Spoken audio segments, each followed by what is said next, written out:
السلام علیکم۔ کراچی میں دو سیاسی جماعتوں کے درمیان شدید لڑائی، دو گاڑیوں کو آگ لگا دی، ایک دوسرے پر کرسیاں پھینک دی، ایک کارکن جاں بحق، ایک زخمی ہو گیا۔ کیا آپ حالات حاضرہ سے آگاہی حاصل کرنا چاہتے ہیں؟ خبر کے پیچھے چھپے اصل حقائق جاننا چاہتے ہیں تو ابھی سبسکرائب کیجئے دل مل پاکستان کو اور ساتھ ہی گھنٹی کے نشان پر کلک کر دیں۔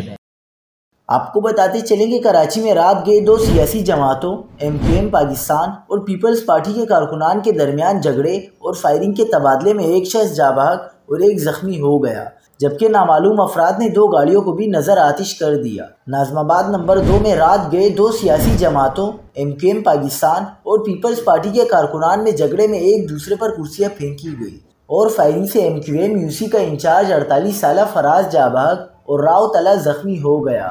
جھگڑے کے بعد نامعلوم افراد نے علاقے میں دو گاڑیوں کو آگ لگا دی، جس کے بعد فائر بریگیڈ کی ایک گاڑی نے جائے وقوع پر پہنچ کر آگ بجھائی۔ رینجرز اور پولیس نے پہنچ کر صورتحال پر قابو پایا۔